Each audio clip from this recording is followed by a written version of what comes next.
গাড়িবহরে হামলার ঘটনায় হবিগঞ্জ জেলা ছাত্রদলের সভাপতি সহ ১১ জনের নাম উল্লেখ করে ও অজ্ঞাত ১০০ জনের বিরুদ্ধে অভিযোগ দায়ের করেছে এনসিপি। বুধবার রাতে হবিগঞ্জের বাহুবল উপজেলার কামাইছড়া পুলিশ ক্যাম্পে অভিযোগটি দায়ের করা হয়। এর আগে মঙ্গলবারের পদযাত্রায় হামলার প্রতিবাদে সারা দেশে বিক্ষোভ কর্মসূচির ডাক দিয়ে হবিগঞ্জে যাওয়ার ঘোষণা দেয় এনসিপি। হবিগঞ্জ জেলা ছাত্রদল পাল্টা কর্মসূচি দিলে সংঘর্ষের আশঙ্কায় হবিগঞ্জ পৌর এলাকায় অনির্দিষ্টকালের জন্য ১৪৪ ধারা জারি করা হয়। উত্তেজনার মধ্যেই বুধবার দুপুরে মৌলভীবাজার থেকে হবিগঞ্জের পথে যাত্রা শুরু করে এনসিপির শীর্ষ নেতারা। পথে শ্রীমঙ্গলের চা কন্যা এলাকায় পুলিশের বাধার মুখে পড়েন তারা। এ সময় এনসিপি নেতাদের সাথে ধস্তাধস্তি হয় পুলিশের। পরে বাধা উপেক্ষা করে সামনে অগ্রসর হয় এনসিপির প্রতিনিধি দল। সন্ধ্যায় তারা বাহুবল উপজেলার কামাইছড়া এলাকায় পৌঁছায়।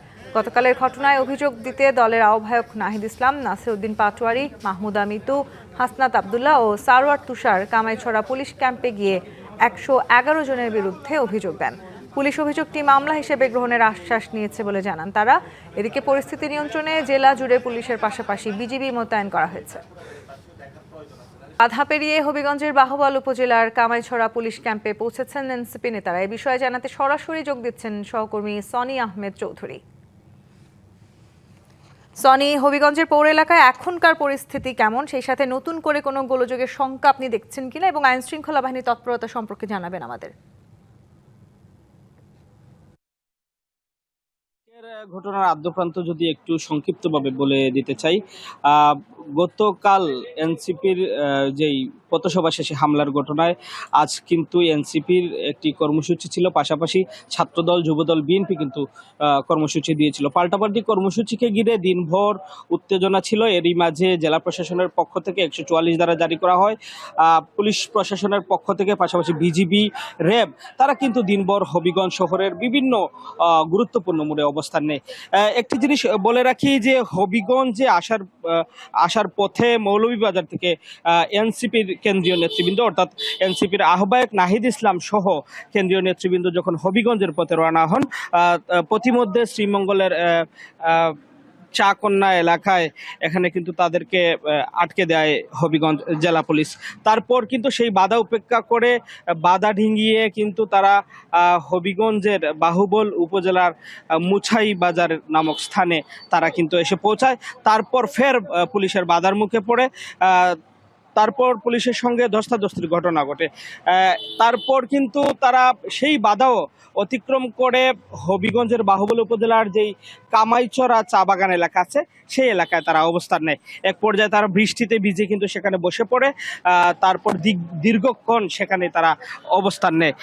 তারপর দফায় দফায় পুলিশ সুপারের সঙ্গে তাদের প্রতিনিধি দলের কথা হয়। এক পর্যায়ে তারা অভিযোগ দিতে, অর্থাৎ মঙ্গলবার যেই হামলার ঘটনা ঘটে সেই ঘটনায় অভিযোগ দিতে তারা কিন্তু কামাইছড়া পুলিশ ক্যাম্পে আসতে সম্মত হয়। তারপর পুলিশের সঙ্গে তাদের সমঝোতা বৈঠক শেষে তারা কিন্তু কামাইছড়া পুলিশ ক্যাম্পে বিশেষ করে নাহিদ ইসলাম, হাসনাত আবদুল্লাহ, সারোয়ার তুষার, মাহমুদা মিতু, নাসিরউদ্দিন পাটোয়ারি এই পাঁচজনের প্রতিনিধি দল তারা কিন্তু কামাইছড়া পুলিশ ক্যাম্পে আসার পর এখানে হবিগঞ্জ জেলা ছাত্র দলের যিনি সভাপতি আছেন শাহ রাজীব আহমেদ রিঙ্গন, তাকে প্রধান আসামি করে ১১ জনের নাম উল্লেখ করে এবং অজ্ঞাত ১০০ জনকে আসামি করে তারা লিখিত অভিযোগ দায়ের করেছেন। আমরা পরবর্তীতে সাংবাদিকের সঙ্গে কথা বলেন এনসিপির আহ্বায়ক নাহিদ ইসলাম। তিনি যেমনটি বলছেন যে এখানে তারা অভিযোগ দিতে যাওয়ার পথে পুলিশ দফায় দফায় তাদেরকে বাধা দেয়। পরবর্তীতে তারা কামাইছড়া পুলিশ ক্যাম্পে এসে তারা লিখিত অভিযোগ দেন। পুলিশের পক্ষ থেকে তাদেরকে আশ্বাস দেওয়া হয়েছে ২ ঘন্টার মধ্যে মামলাটি রুজু করা হবে, এমনটাই বলেছেন।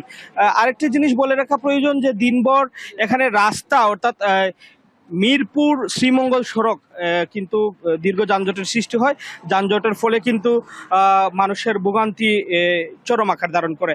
তো বলা চলে যে বর্তমানে যান চলাচল স্বাভাবিক হয়েছে এবং তারা ১১ জনের নাম উল্লেখ করে লিখিত অভিযোগ দায়ের করেছেন। তো এই ছিল আমার কাছে সবশেষ। সনি, ধন্যবাদ আপনাকে।